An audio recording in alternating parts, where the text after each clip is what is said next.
Boa noite a todos. Começando mais uma live aqui. Hoje falaremos sobre psiquismo humano nas filosofias indianas. Para isso, o nosso convidado de hoje, o Zé Rangel, ele já entrou aqui. Ele é professor de yoga e várias outras coisas. É um mestre, né, um estudioso da filosofia do yoga, das filosofias indianas. Ele é o idealizador do espaço Agni Shala, um espaço de yoga com Y maiúsculo. Aí teremos a oportunidade dele explicar isso. Ixi, não estou conseguindo. Zé, você está me vendo aí, eu não estou conseguindo te chamar aqui para participar comigo. Se você puder enviar um convite, uma solicitação aqui para participar, acho que é legal. Não sei por que eu não consigo te chamar aqui. Por algum motivo. O Zé já entrou, mas por algum motivo eu não estou conseguindo chamá-lo aqui pelo Agni Shala. Talvez você tenha que entrar como Zé Rangel, não sei. Então, estamos dando sequência aqui à série de lives sobre psiquismo humano. Já tivemos várias lives que aconteceram. Tivemos um primeiro bloco só sobre alimentação e várias vertentes na alimentação. Um segundo bloco onde falamos de mágica, ilusionismo, ciência, trabalho voluntário, gêneros. Foi um bloco bastante legal, bastante interessante. Agora dá. Ótimo. E esse bloco a gente já falou sobre taoísmo, sobre medicina tradicional chinesa, e hoje vamos falar sobre filosofias indianas. O Zé, se tudo der certo, se a gente convencer ele, ele vai falar sobre várias coisas que ele estuda. Tudo bem, Zé? Boa noite. Tudo bom, Primeiro, mano? obrigado por aceitar o convite. Eu que Tudo agradeço. jóia? Tudo ótimo. Então, tá bom. Já dei uma prévia aqui, não sei se você ouviu, falei do yoga com Y maiúsculo, que a gente vai ter oportunidade de falar sobre isso, o que isso quer dizer. Então, muito obrigado. Queria que você quer se apresentar um pouco, porque você faz tanta coisa, estuda tanta coisa que acho até difícil, né? Estudioso de psicanálise também, isso é importante, né? Tem tudo a ver. Bom, quero te agradecer aí, Edu, pelo convite. Nós, né, somos parceiros aí na caminhada, né? Amigos e temos aí Irmãos, irmãos, né? De jornada, né? E então é um grande prazer estar aqui falando com você, batendo esse papo aí. É uma conversa da sala de casa, né? Então, praticamente isso, é trazer aquelas conversas que a gente tem, como eu falei com o Reiner, né? Fazer mais gente acompanhar as nossas conversas, os nossos papos. Na verdade é isso. isso mesmo. E assim, eu sou um curioso, né? Um, eu gosto de entender a espiritualidade, de me entender, de me compreender e gosto de gente, né? Então, gostar de gente é o primeiro passo para a gente tentar entender essa condição humana, entender a nossa relação conosco, com o próximo e com Deus, né?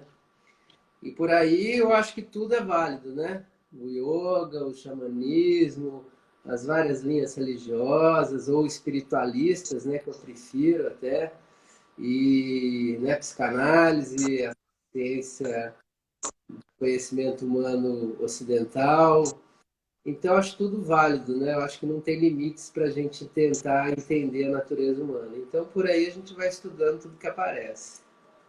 A Rita está falando aqui total. Semana que vem teremos uma live com ela, né, com a Rita, falando do psiquismo humano na Ayurveda, que é uma vertente da filosofia indiana. Vamos ter 3 em sequência, né? Agora filosofia indiana, Ayurveda e Yoga, para focar bem nesse aspecto, nesse olhar da Índia a partir disso. E como você está falando, né, Zé? Eu também sou um curioso, né?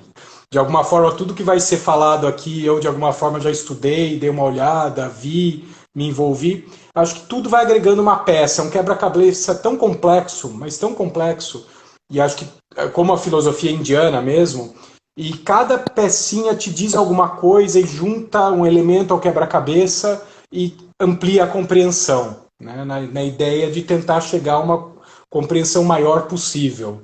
Bom, queria que você me falasse, então, falasse para nós, para o pessoal que está ouvindo aí, o que você tem para falar para a gente da filosofia indiana e do psiquismo humano.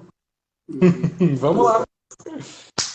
Ah, se a gente for pesquisar algumas escrituras, como o Bhagavad Gita, como o Yoga Sutra, o Gita Samhita e tantas outras escrituras, né, que são inúmeras, né, a Bhagavatam, né, a gente vai ver que a compreensão da mente, né, ocupa um ponto central em todas essas escrituras. Mas não uma compreensão com o objetivo de entender a minha mente para satisfação do meu ego, para obter um título acadêmico ou para ser o cara mais inteligente do mundo, né? Não, mas para entender que a mente é um veículo, é um caminho que eu devo percorrer para alcançar o meu eu superior ou a minha natureza espiritual, né? Sem passar pela mente, sem passar pela capacidade que todos nós temos de entender o processo mental, o processo do psiquismo, não tem como a gente almejar um despertar espiritual, né? A mente ocupa um papel fundamental nisso, né? É claro que existem relatos, né, de grandes santos na Índia, principalmente, que atingiram o que a gente chama de iluminação, o samadhi, de forma espontânea, mas isso é uma raridade, né? A gente sabe que isso não acontece todo dia, né? E todos eles, a grande parte dos mestres, tiveram esse percurso da compreensão dos sentidos, dos desejos, da mente, o funcionamento da mente, o controle dos processos mentais, das emoções, todos eles passaram por esse trajeto, né? Para atingir um certo grau de compreensão e aí saltar para aquilo que é salto no escuro mesmo, que é a espiritualidade, a compreensão da natureza espiritual de cada ser humano, né? Então, todas as escrituras, elas vão abordar esse aspecto do psiquismo. Dentre as mais importantes que a gente conhece, que são mais comuns, né? No caso do yoga, o Yoga Sutra, basicamente, ele trata da natureza da mente. O Yoga Sutra, ele não entra nem muito no aspecto da espiritualidade, da alma. Isso já é deixado para o Bhagavad Gita, que aí sim trata da relação do homem com Deus, da natureza da alma, do espírito, né? Mas não deixa de lado a compreensão do psiquismo, da natureza da mente, né? Como que ela funciona, interagindo consigo próprio, né? Com o próprio ser, nessa conversa que a gente tem com a gente mesmo, e com o outro, que serve muito de anteparo e espelho da gente mesmo. Você está falando coisas muito legais. Só fazer um comentário, né? Estão pegando aqui no meu pé a Tábia Lourenço, que é uma artista plástica. Está falando que só faltou a psiquismo humano na arte. Agora eu vou pegar no pé dela. Quem sabe eu não conheço algum artista plástico que tope fazer uma dessa, né? Interessantíssimo. Agora, para falar do que você está falando aí, do que você comentou, é curioso isso, né? Porque o olhar oriental, principalmente da Índia, ele coloca a mente como um instrumento para isso, uma ponte, né? Que não é como a gente usa a mente aqui no Ocidente. A gente usa a mente para qualquer outra coisa, menos para isso. Para entender o mundo no sentido racional, no sentido de controlar o mundo, e não como um recurso diferencial do humano para fazer esse salto, né, que os animais não conseguiriam por não terem isso. Então ela é um instrumento. E você citou aí o Bhagavad Gita, que é uma escritura excepcional, assim como o Yoga Sutra, mas o Yoga Sutra a gente deixa para de yoga, hein? E não sei se você quer comentar um pouco mais desse aspecto da mente, do psiquismo humano como uma ferramenta para transcender a condição humana, né, ou expressar a plenitude do que deveria ser a condição humana. São, né, dá para ter as duas leituras que não são iguais, e comentar um pouco de como o Bhagavad Gita aborda isso. Uhum. Você falou uma coisa muito importante, uma palavrinha que você usou aí, é controle, né? A gente aqui no Ocidente acha que a gente vai controlar as coisas pela mente, o que é um grande engano. Você falar isso para a tradição védica, né? Para a tradição lá que surgiu na Índia, eles vão dar risada, né? Porque é impossível. Por uma questão simples, é impossível a gente ter controle sobre qualquer coisa. E a gente, né, aqui no Ocidente, acha que tendo uma mente forte, né, uma mente com muitas informações, né, a gente vai conseguir ter algum controle de alguma coisa. E não, não tem. Segundo a Bhagavad Gita, a gente não tem controle sobre absolutamente nada. E a mente, para a Bhagavad Gita, ali para a tradição védica, ela é um instrumento para me possibilitar travar relações no mundo, né? Então a mente me ajuda a fazer o trabalho que eu tenho que fazer, me ajuda a dirigir um carro, me ajuda a cozinhar, me ajuda a escolher meus alimentos. Esse é o objetivo da mente, né? Ela tem ali para a tradição védica, pelo menos, ela tem um uso bem prático, né? E de forma um pouco mais sutil, sim, entender a minha condição enquanto ser humano.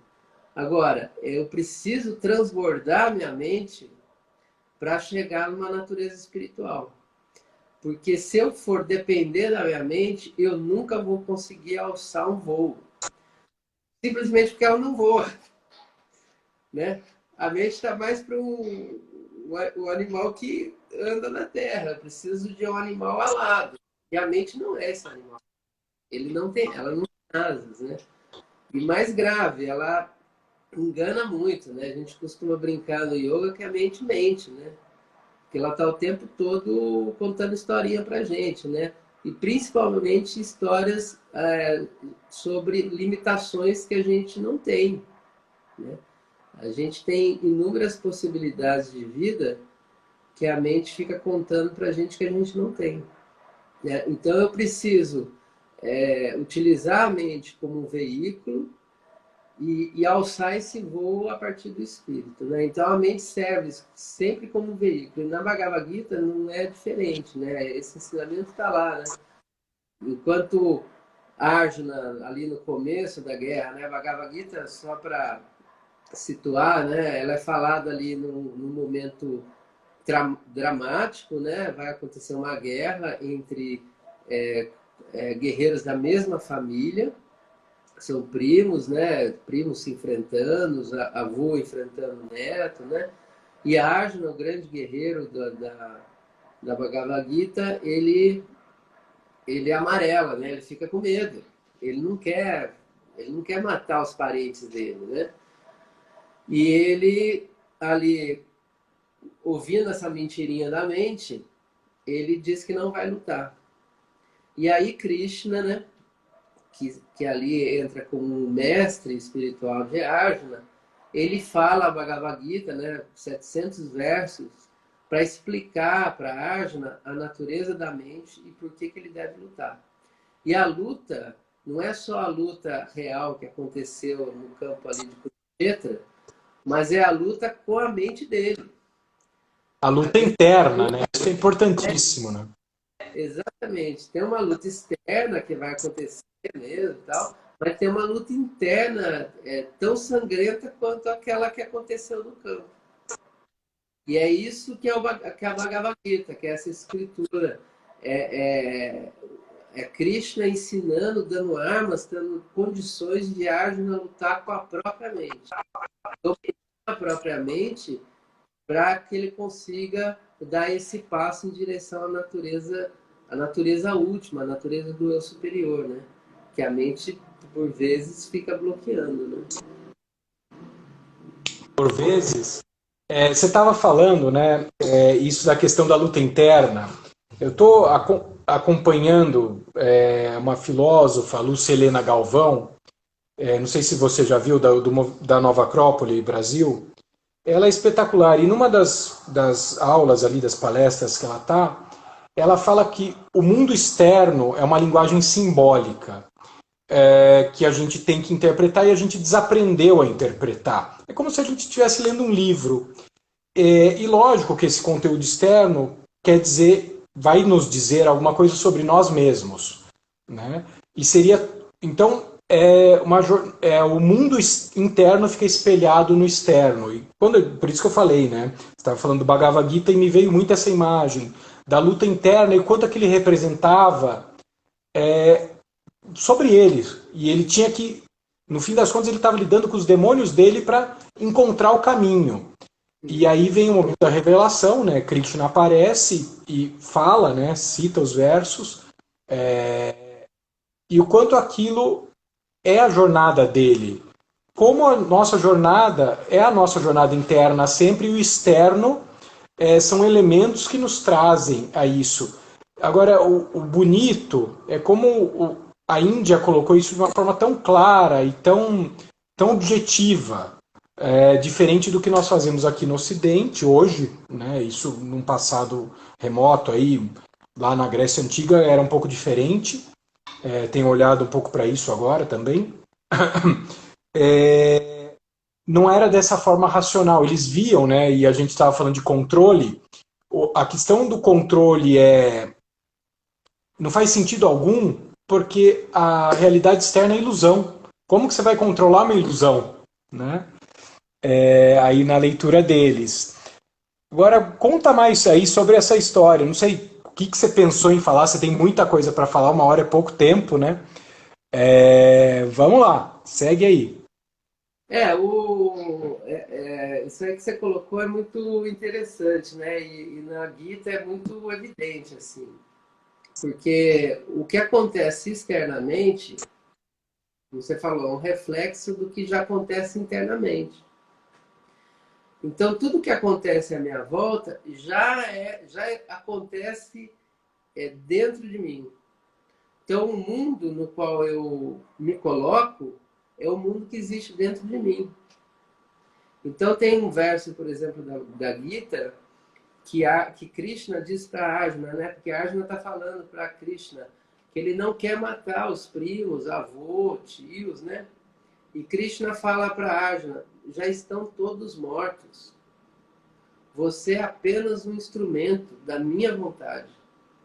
Né? Porque existe um motivo para eles estarem mortos, né?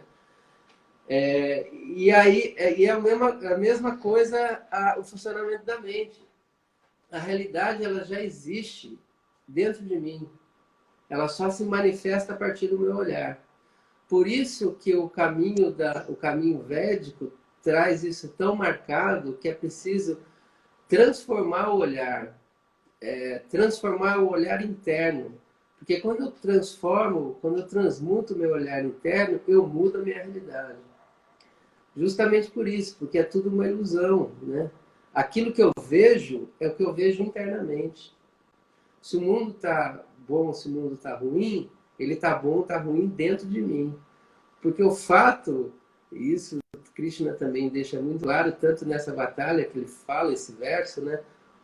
O fato ele existe, independente da minha vontade ou não. Como lá, a guerra ela ia acontecer, independentemente da vontade ou não. Como chove, independentemente da minha vontade, como faz sol, independente da minha vontade. Só que o meu olhar sobre isso, eu posso mudar. Eu posso, através da compreensão da natureza da minha mente e das minhas emoções, eu posso mudar o olhar sobre qualquer coisa que chega até mim. Então eu posso ou me lamentar ou agradecer. Né? Então, na Gita, isso fica muito claro, porque a Arjuna, a gente pede ali o primeiro e quase o segundo capítulo, dele se lamentando da luta. E Krishna vem dizendo para ele, olha, para de se lamentar, porque você é um guerreiro. E como eu costumo falar, toda pessoa que pisa no caminho espiritual é um guerreiro. Porque ele vai travar a batalha mais importante da vida dele, que é com ele próprio. Como você falou, vai enfrentar as suas sombras, né? E essa é a E grande vai ter. batalha. Oi? E essa é a grande batalha, né? Enfrentar as próprias sombras, né? Não é enfrentar o outro, ou o meu exército interno, né? E as figuras do mundo interno, né? Como você falou, o próprio processo da terapia, da psicoterapia, seja a psicanálise, que é a abordagem que você é mais afim, psicodrama, que é a que eu tenho formação, né? Você também, né, tem formação em psicanálise. A gente acaba travando guerras e matando esses personagens do nosso mundo interno, desconstruindo o pai, a mãe como mãe, né? Isso é uma morte. E aí o pai e a mãe acabam virando figuras no mundo, pessoas. Destitui daquele papel de pai, daquele papel de mãe, aquela figura imaginária, idealizada, que, óbvio, ninguém nunca vai conseguir corresponder e que gera uma série de problemas justamente por essa idealização que se tem na cultura. Quer dizer, essa batalha, e por isso guerreiros, né? Quem se propõe a ver a vida dessa forma trava batalhas muito grandes. E são desafios muito grandes, como o próprio processo de autoconhecimento, seja psicoterapia, yoga, um estudo filosófico, qual for. E é como você diz, né? Eu não vou lembrar como é que você fala, que é aquela história de mexer lá no fundo, de remoer, de trazer o sofrimento, tá desconfortável, mas tá ruim, não tá bom. Né? Que vai trazendo à tona tudo isso. Sim, sim, sim. E esse é o processo, né? O processo da filosofia védica, né? Porque, como eu costumo falar, né? Nenhum texto de yoga fala o texto védico fala que quando a gente for estudar a filosofia védica e compreender a natureza da mente, que a gente vai ser mais feliz. Todos os textos falam que a gente vai se conhecer. E se conhecer significa enfrentar as sombras.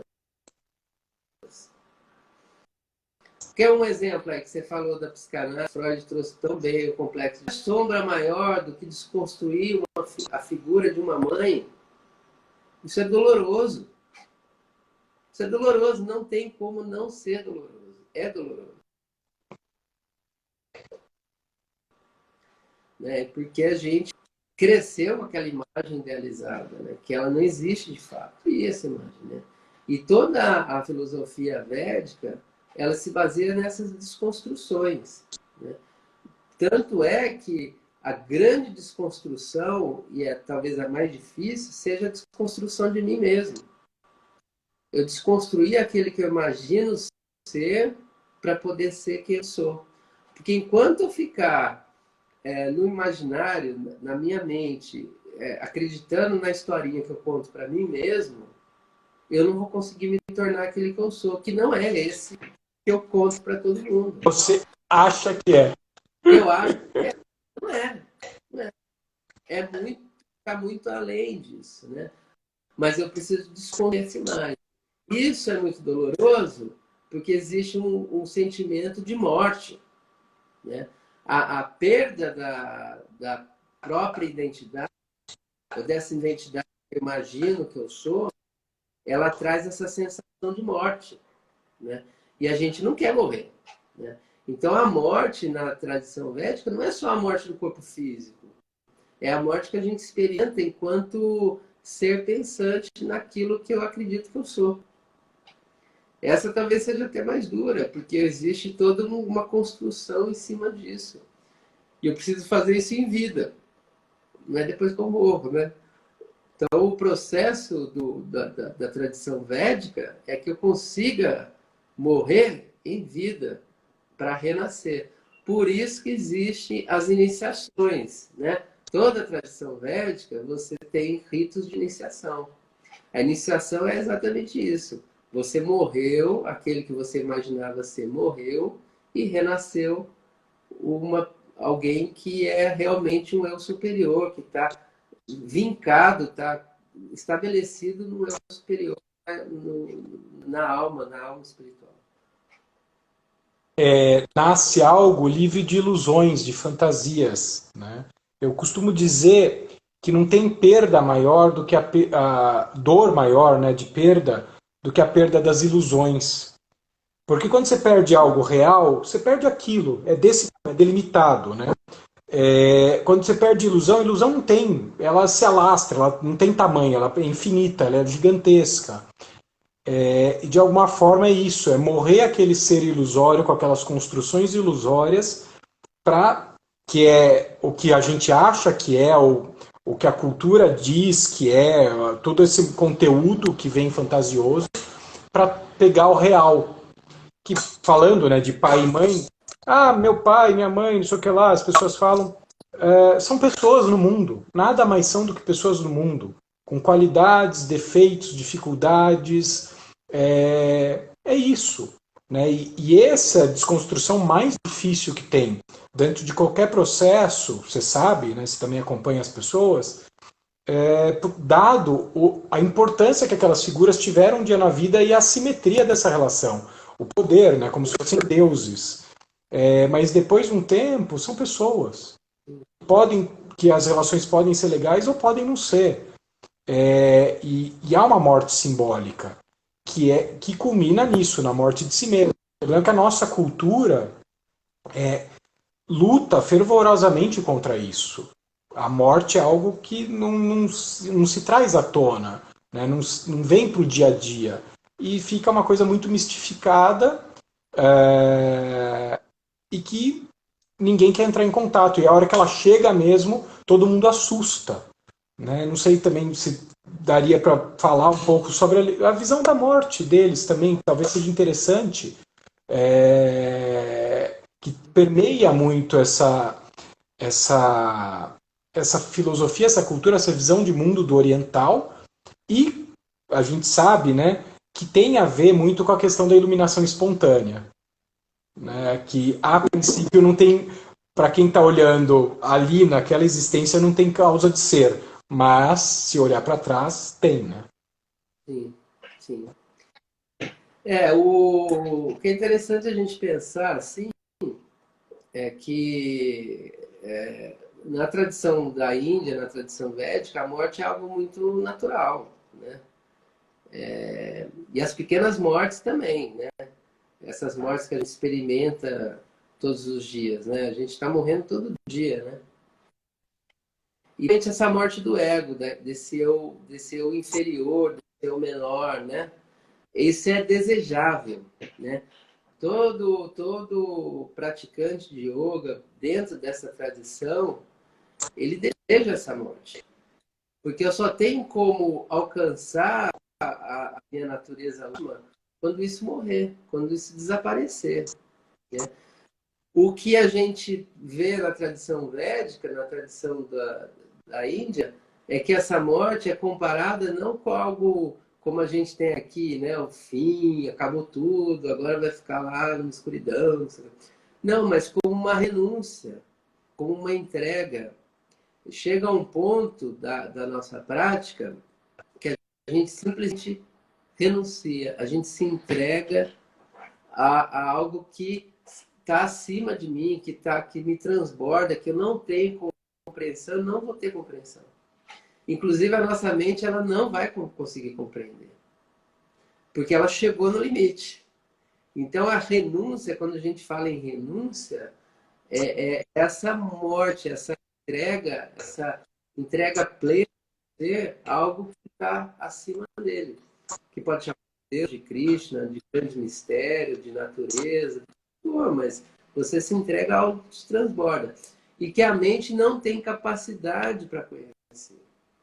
Não é a minha mente, a sua, nenhuma mente tem capacidade para conhecer, porque esse conhecimento não passa pela mente, ele vem direto do coração. É um conhecimento que é sentido, que é vivenciado, que não é pensado. Porque se ele for pensado, deixou de ser. Né? Eu aprendi isso e trouxe para essa existência física, aí deixou de ser. Né? Então ele tem que ser vivido, vivenciado. E isso lembra muito o que Lacan chamava do real, né? Lacan ficou ali discutindo o real, o real, o real. O real é isso, na prática já se falava isso há muito tempo, né? O real é esse encontro com a sua natureza. Mas para isso eu tenho que renunciar à minha capacidade mental. Isso é difícil, gente. Isso é muito difícil. Como é Porque que eu implica vou abrir mão do controle, né? abrir mão do controle, né? E na Gita, Krishna fala que ele é o supremo controlador de tudo. A gente tem uma ilusão de controle, né? Tem uma ilusão de que controla o trabalho, que controla, né, os acontecimentos do dia, mas ele não tem controle de nada. E esse ano, né? Tá, tem controle de nada, né? Ano Que é passado, isso. Essa terminou o escolha. Oi? ano. Não, ano passado todo mundo terminou o ano, né? Tal, entramos no ano em quarentena. Quer dizer, estamos, né? Que controle que a gente tem? Esse ano está sendo fantástico para mostrar isso, né? É a perda da ilusão do controle. Eu fiz, quem me acompanha aí, né? Eu fiz uma série só sobre coronavírus, de frases e vídeos falando muito disso. E você está falando, né, dessa questão do racional, da mente, né? A gente falou muito isso, foi falado muito isso na live sobre ciência e psiquismo humano, com o professor Marcelo Lopes, que virou uma dobradinha, foram 2 horas de live de tanta profundidade que tinha o assunto, tanto conhecimento que tinha. E a gente aqui no mundo ocidental, a gente fica muito nessa compreensão, nessa hipertrofia do racional, que não é para ser usado dessa forma, né? Como elemento isolado, ele deveria ser um intermediário para interpretar os sinais que vêm da intuição, da emoção, do mundo, e não ficar só nele todo o processamento, ficar manco. Porque ele dá essa ilusão do controle, de organizar. Então a gente perde muito e não entra em contato com as questões. Se a gente for parar para ver, né, todas as lives, no fim das contas, elas falam a mesma coisa por diferentes linguagens. Que é isso, né? Esse equilíbrio. A live sobre masculino e feminino também, que ali foi falado da hipertrofia do masculino, que é essa lógica racional de tentar organizar racionalmente, controlar pela força, e quanto em detrimento do feminino, que é isso da entrega, do sentir, né? De se permitir sentir isso. A live sobre taoísmo também, os movimentos da natureza e sentir, foi muito isso.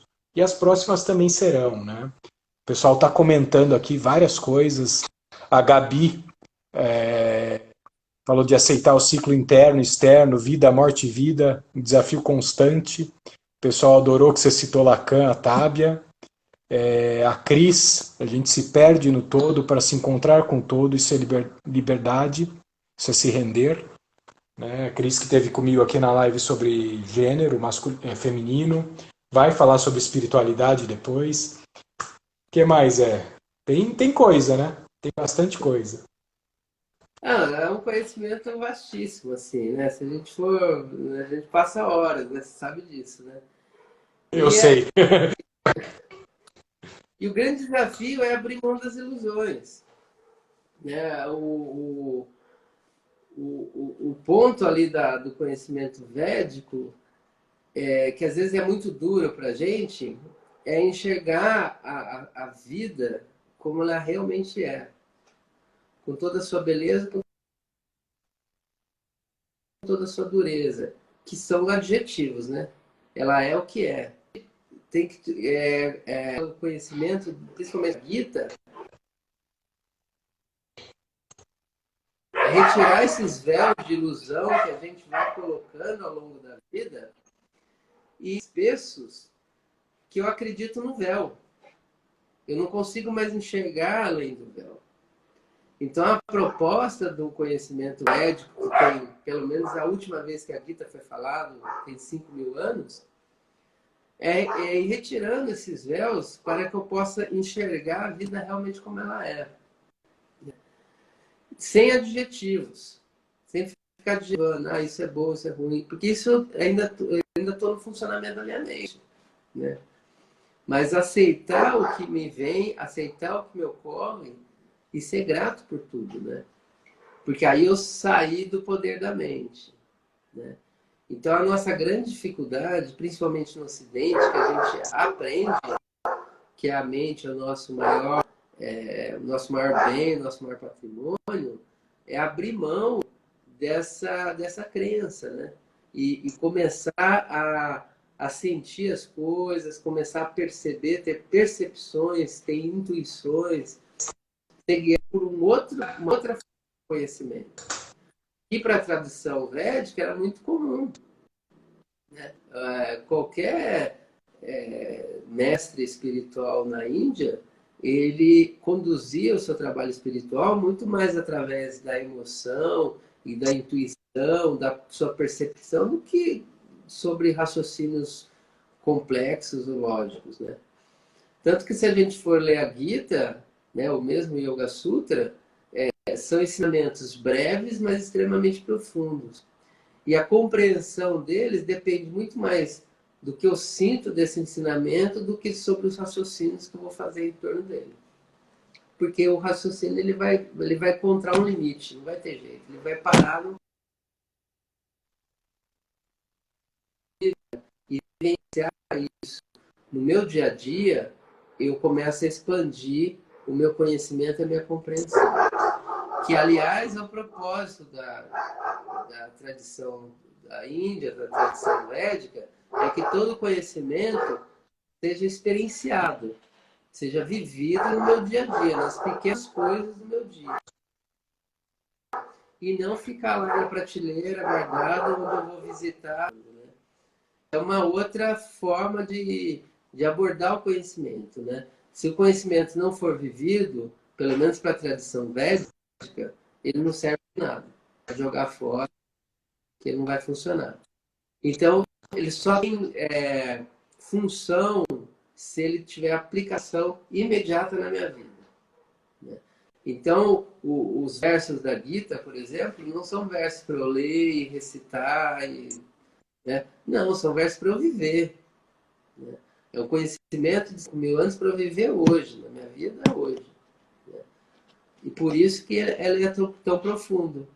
Porque é algo tão ancestral, né? E tão atual, né?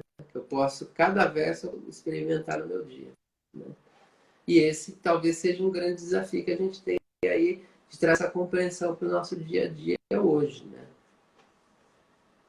Acho que sim. Eu costumo usar muito isso, né? Várias coisas que você está falando, quer dizer, dessa história da realidade, né? De sair dessa dualidade, desse maniqueísmo bom e mal, e certo ou errado, e extrair, falar, bom, o que eu tenho para aprender com isso? Qual o aprendizado que eu consigo extrair para fazer melhor, para fazer diferente, para estar melhor no mundo? O que essa situação tem para dizer para mim? A gente tende a ver, não, isso é bom, isso é mal, não, isso foi legal, isso não foi. E classificar, né, adjetivar. E outra coisa, né, que eu falo para as pessoas que eu acompanho, que tem muito a ver, né, principalmente algumas vertentes da psicoterapia, algumas mais mentais. Eu trabalho com psicodrama, um pouco menos mental, um pouco menos racional. E eu costumo falar para as pessoas, né, a psicoterapia não é aqui dentro da sala, é fora. Porque você vem aqui, né, a gente decodifica, explica, como eu falei, né, interpreta os símbolos, que seria a vida da pessoa, os acontecimentos, fala, o que isso tem a dizer sobre você? Tanto que o pessoal fala, pô, mas a psicoterapia, o meu marido, a minha mulher, o meu filho. Não, é você. Por isso que só vem você aqui na sala, porque nós vamos trabalhar a sua visão de mundo. E o que isso tem para ensinar para você. É autorreferente. Não tem que trazer mais ninguém, só você. A questão está em você. E não é dentro da sala. Senão fica muito teórico. Eu falo, né, que a terapia começa da porta da sala para fora. É no mundo que você vai fazer a mudança, que é a parte mais difícil, que é mudar como, não é hábitos, mas como se coloca no mundo, como age no mundo. E aí precisa ter essa... Aí é que entra essa mente de olhar e falar, peraí, eu vou fazer diferente, porque eu sempre faço igual. Opa, peraí, que é usar ao seu favor. Né? Peraí, essa situação me pegou, mas por que ela me pegou? O que está acontecendo?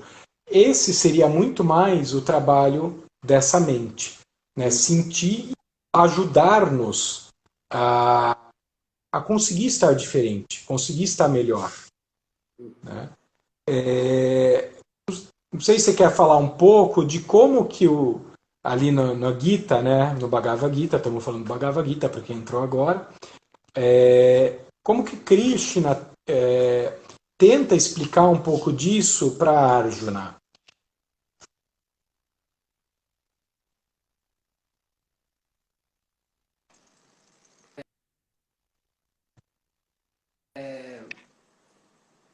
Então, o caminho que Krishna usa para explicar essa questão, né, é muito interessante, né? De gunas.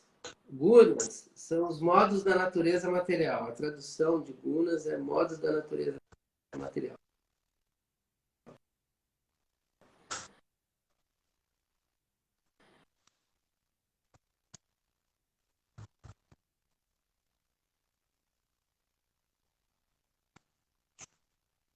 Zé? Para mim está falhando aqui um pouco. E em toda a nossa vida a gente tem três gunas, três modos, né? Ignorância, o modo da paixão.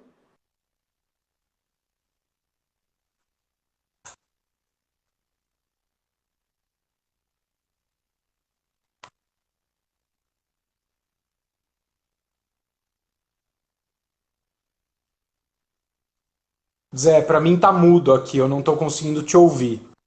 Tá falhando, a Cris também tá falando, tá falhando um pouco.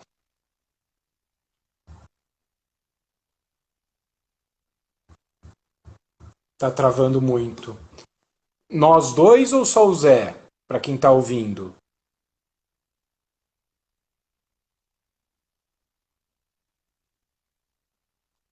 É, não tá dando para ouvir. Tá dando pra ouvir.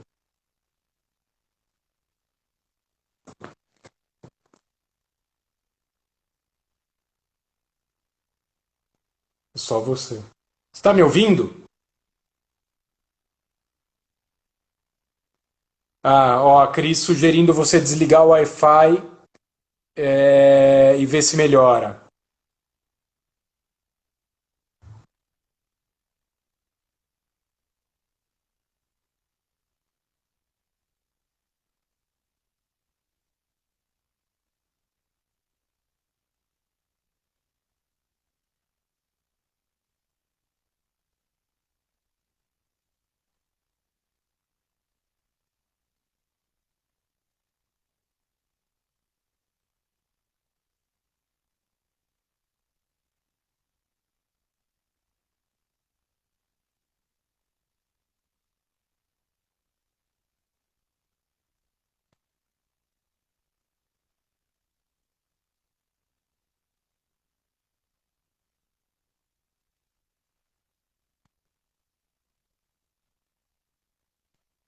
Não tá dando para ouvir ainda. Você me ouve?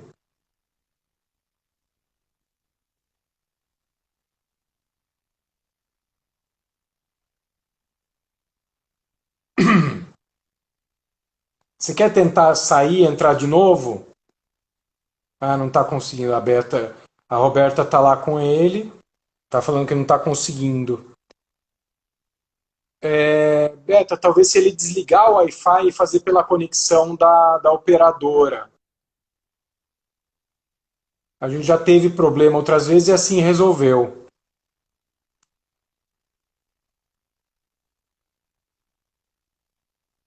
Ou então, o que a Cris está falando, se você quiser, Zé, sai e entra de novo.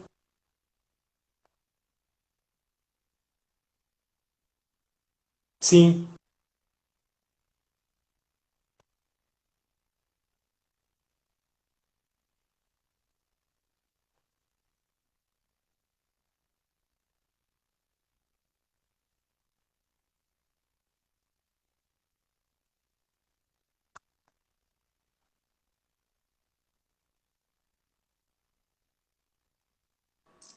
boa noite. Ah, agora eu te ouço. Pronto, você estava falando dos Gunas, voltamos. Tá bom. Beleza? Beleza, vamos lá. Manda ver. Então, eu estava falando aí né, dessa questão, né, do funcionamento da mente, o que é bom, o que é ruim, o que é gosto, não gosto, né? Então, na Gita, Krishna explica. Ih, voltou a falhar.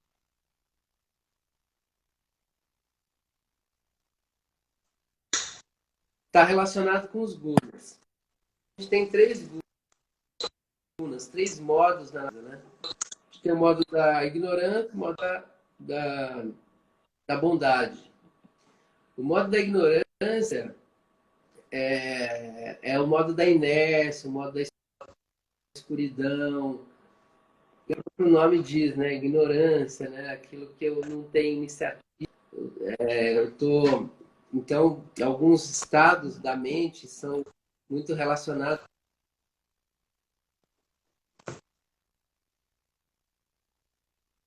à ansiedade, né?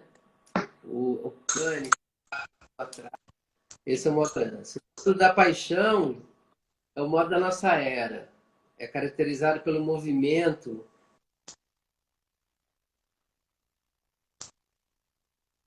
Tá falhando. de ideias e aquilo que não tem parado.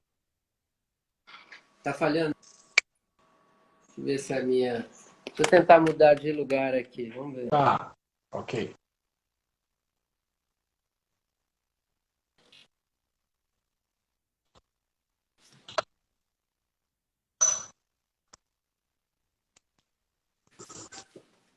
Vou ver aqui. Vamos ver se agora... Espera aí.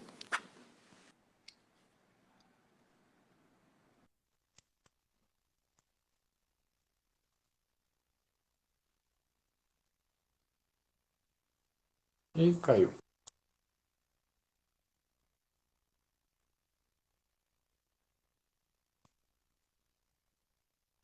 Ah, sim, então queremos todos ouvir a explicação dele.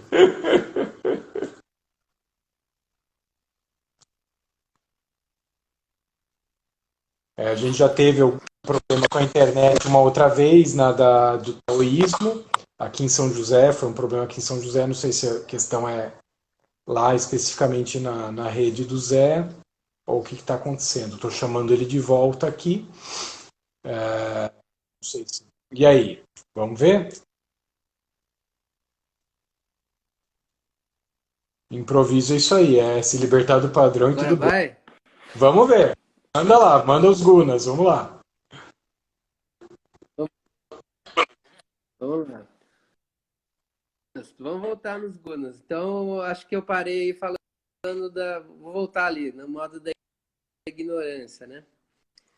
Então, o modo da inércia, o modo da falta de movimento, algumas questões da atualidade, né, como a depressão, alguns níveis de ansiedade, pânico, né? Então, no modo ali da ignorância, né? Entre a ignorância e a paixão. A paixão é característica da nossa era, né? Rajas Guna, né? É o movimento, excesso de informação, aquela coisa de não parar, não ter tempo, está sendo um movimento incessante e exaustivo, né? Então esse seria o modo da paixão. O Sattva Guna, o modo da bondade, é o modo da clareza da mente, é o modo a pessoa está mais desperta, ela se alimenta melhor, ela cuida melhor de si, tem mais clareza da vida dela e das relações que ela estabelece no mundo. Então, em tudo que a gente faz na vida, a gente tem aplicação desses modos da natureza, sozinhos ou combinados, né?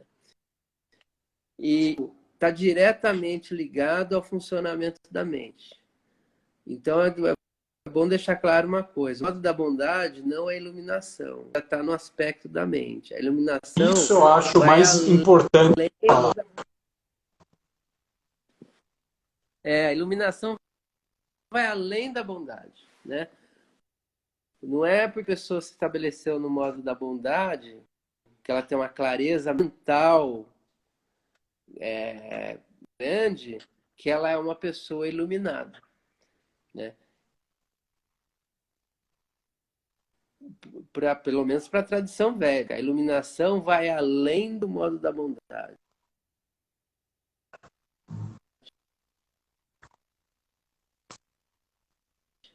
Né? Eu preciso abrir mão, inclusive, do modo da bondade.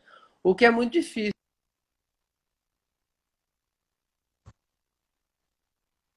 E voltou a falhar, voltou a falhar.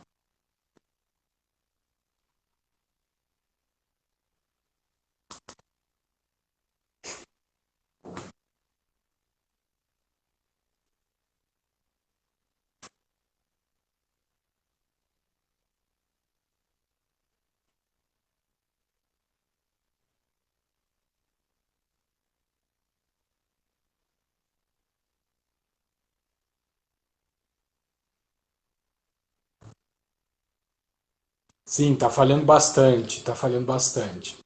Vou esperar o Zé voltar. E o que ele estava explicando é dos gunas, né? A pergunta que eu fiz foi como que Krishna explica para Arjuna essa questão da mente e da ilusão, de como nós estamos presos. E daí vem os gunas, que são os modos da natureza, né? São 3 gunas, Rajas, Tamas e Sattva. Deixa eu chamar o Zé de novo aqui, vamos ver se agora vai. Vai ser mais para encerrar. E que são os modos da natureza. E que Zé? Oi. Oi, tá com som. Tá, deve ter, não sei se tem muito aparelho conectado aí, como é que tá aí a Não, sobrecarga do teu sistema aí. não, Às vezes agora é. não. Acho que Bom, não. então dá uma fechada aí, a gente já está chegando aqui com 1 hora, né? Estamos aqui com 53 minutos já. Como eu falo, né? Essas lives são só uma degustação, são só um tira-gosto. Até para a Uhum. gente ver quais os assuntos que o pessoal se interessa mais. O Zé vai estar aqui mais vezes com a gente. Semana que vem vamos estar com a Rita falando sobre a visão do psiquismo humano pela Ayurveda. Vai aprofundar muito na questão dos gunas que nós começamos hoje. Até provoquei um pouco o Zé para falar isso, né, a pergunta que eu fiz. O Zé volta para falar só de yoga, vai aprofundar muito mais nessa questão e volta também para falar de outros tantos temas que são super correlatos e tem tudo a ver. E a gente de alguma forma passou aí, né, passou muito perto do xamanismo. Tem uma hora que eu falei, ele vai falar agora, não vai se aguentar. Então dá uma fechada pra gente, Zé. Então, o que eu acho importante a gente deixar claro é que o conhecimento da Índia, o conhecimento védico, é um conhecimento extremamente atual, né? Que eu digo isso muito aos meus alunos, né, as pessoas que fazem os cursos com a gente, que nós que chegamos a esse conhecimento somos afortunados, né? Porque é um conhecimento extremamente atual, extremamente necessário no mundo de hoje, né? No mundo em que a gente tem tantas dificuldades de relacionamento. Porque a base do conhecimento védico é trazer clareza para o ser e para os seus relacionamentos, né? Esse conhecimento é o conhecimento que definitivamente trata de relacionamentos, consigo próprio, com o outro e com Deus. Então, é um conhecimento que felizmente está aí à disposição, as pessoas hoje têm um acesso muito fácil, então, e traz coisas que a gente está falando aí na psicanálise, que a gente está falando aí nos estudos, né, do Ocidente, traz coisas que já se falava há muito tempo, né? E que foram testadas em seres humanos ao longo desses anos e milênios todos, né? Então a gente sabe que funciona porque deu certo, né? Então, Sim, assim, a recomendação é que visite esse conhecimento, que busque esse conhecimento, né? Que eu tenho certeza que, como mudou minha vida, vai mudar a vida de qualquer pessoa que se debruçar sobre esse conhecimento védico. porque é um conhecimento que fala sobre o elemento humano, é atemporal. Ele é muito atual na medida que o ser humano é atual e não muda. Né? Você estava falando do se relacionar consigo mesmo, com o outro e com Deus, eu estava aqui lembrando, mas eu já ouvi isso. Sim, eu ouvi no vídeo que você soltou de yoga e relacionamentos, né? O Agnichala tem um canal no YouTube, é uma escola de, nem sei que chama, de yoga, né? Yoga com Y maiúsculo, né? Acho que é a melhor definição que tem. Tem os vídeos, tem os textos, o Zé escreve lindamente, é um escritor por natureza. Né, tem textos fantásticos, aquele do que você fala, né? Não, eu não sou isso, não sou aquilo, não sou aquilo. Fala muito do que a gente estava falando no começo, né? De não se apegar nem a si mesmo, né? Se desconstruir. Eu lembrei muito daquele texto, é fantástico. E que traz muito isso para os dias atuais, de um outro sentido, né? A gente fica no Ocidente muito separado, que está na live sobre ciência, que é o relacionamento comigo e com o outro, e o relacionamento com a divindade, com, com o superior, com a consciência universal, dê o nome que quiser. E esses conhecimentos tradicionais, eles não separam, eles unem tudo e colocam numa continuidade, né? A mesma coisa. Você se relaciona com você, com o outro, com a divindade, até porque a divindade é você e é o outro. Então não há diferença. É muito rico, é muito bonito desse jeito. Eu gosto de colocar como filosofia e não como religião, porque para tirar um pouco esse conceito que a gente tem aqui no Ocidente com isso. Sim, com certeza. Alguma coisa para fechar, Zé? Eu queria agradecer imensamente, né? É sempre muito legal conversar com você, bater papo. Espero que mais pessoas gostem, como eu gosto, e as trocas que são possíveis de estabelecer. A semana que vem teremos a Rita falando de Ayurveda, sempre às segundas às 8. E vamos ter o Zé aqui, né? Estou aqui convencendo ele, né? Já mandei para ele, para falar ainda de yoga, xamanismo e umbanda, que são várias coisas que ele estuda. E a Cris, para fechar com espiritualidade. Então, para fechar, Zé, para a gente poder encerrar, para o Instagram não cortar a gente. Bom, quero agradecer o Edu aí pelo convite. É um parceiro, como eu já falei, um parceiro de caminhada, né? Que a gente está sempre junto aí. E agradecer a todo mundo que assistiu, né? Que dispôs do seu tempo aí para estar com a gente aí nesse bate-papo. E o melhor é isso, né? Conversar desses temas de forma solta, à vontade, né? Então isso é um grande prazer. Quem me conhece sabe que eu adoro isso e posso passar horas fazendo isso, né, Edu? Então eu quero te Passamos agradecer. horas, né? Passamos horas, passamos horas. Então minha gratidão eterna aí para você e para os aí que participaram. Obrigado, Zé. Obrigado por aceitar o convite. E tem mais, né? Não vai parar por Vamos aqui. junto. Vamos junto. Até mais. Obrigado. Boa Tchau, noite. irmão. Até mais. Boa Tchau, noite. tchau. Até.